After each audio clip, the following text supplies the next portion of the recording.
Doctor ortho, अब दर्द भी घुटने टेकेगा। कर्नाटक के मांड्या से एक ऐसा मामला सामने आया है जिसने पुलिस, वीआईपी कल्चर और कानून के सामने बराबरी पर सवाल खड़े कर दिए हैं। श्रीरंगपटना के एक मंदिर में ड्यूटी पर तैनात महिला सब इंस्पेक्टर और बीजेपी विधायक की बेटी के बीच विवाद इतना बढ़ गया कि कथित तौर पर विधायक की बेटी ने महिला पुलिस अधिकारी को थप्पड़ मार दिया। जवाब में महिला पीएसआई ने भी थप्पड़ जड़ दिया। घटना का सीसीटीवी फुटेज अब सामने आया है, जिसके बाद मामला सुर्खियों में है। आखिर मंदिर में ऐसा क्या हुआ कि बात थप्पड़ तक पहुंच गई? नमस्कार, मैं Kirti Bhardwaj, channel for news India पर आप सभी का स्वागत है। कहानी 12 अगस्त की है। मौका था भीमा अमावस्या उत्सव का और वो जगह थी कर्नाटक के श्रीरंगपटना स्थित एक मंदिर। त्योहार के चलते मंदिर में भारी भीड़ थी। श्रद्धालु की व्यवस्था संभालने के लिए मांड्या महिला पुलिस स्टेशन में तैनात पीएसआई सविता बी पाटिल की ड्यूटी लगाई गई थी। इसी दौरान तुमकुरु ग्रामीण से बीजेपी विधायक बी सुरेश गौड़ा की बेटी ऐश्वर्या कुछ लोगों के साथ मंदिर पहुंची। आरोप है कि ऐश्वर्या बिना कतार में लगे मंदिर के गर्भगृह में प्रवेश करने की कोशिश कर रही थी। पुलिस अधिकारी सविता ने उन्हें कुछ देर इंतजार करने को कहा ताकि दूसरे श्रद्धालुओं को परेशानी ना हो, लेकिन यहीं से शुरू हुआ विवाद।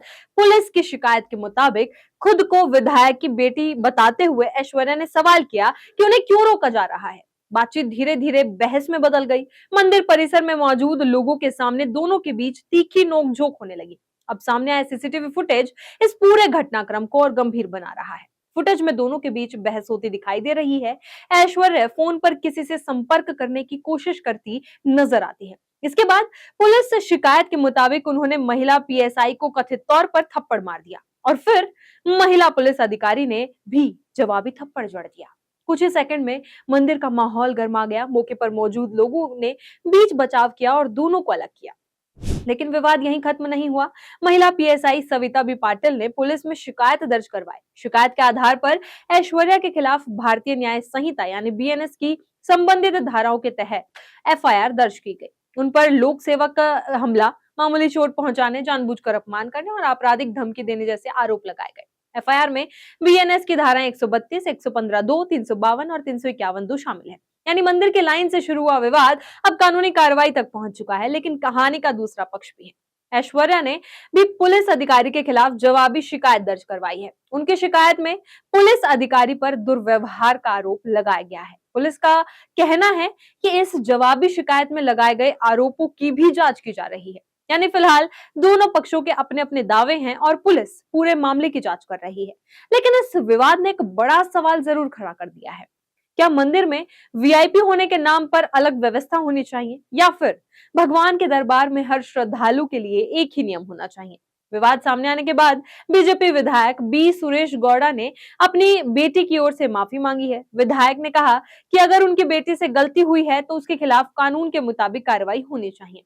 उन्होंने सफाई देते हुए बताया कि ऐश्वर्या अपने 2 छोटे बच्चों के साथ मंदिर गई थी और उन्होंने कुछ देर के लिए अंदर जाने की अनुमति मांगी थी, क्योंकि कतार में इंतजार करने से बच्चों को परेशानी हो सकती थी। लेकिन विधायक ने यह भी माना कि राजनीतिक परिवार से होने के नाते उनकी बेटी को ज्यादा संयम बरतना चाहिए था। बीजेपी विधायक ने मंदिरों में वीआईपी व्यवस्था का भी विरोध किया। उनका कहना है कि सभी श्रद्धालुओं के साथ समान व्यवहार होना चाहिए और सभी को एक ही कतार प्रणाली का पालन भी करना चाहिए, ताकि आम जनता को परेशानी ना हो और पुलिस कर्मियों पर भी अनावश्यक दबाव ना पड़े।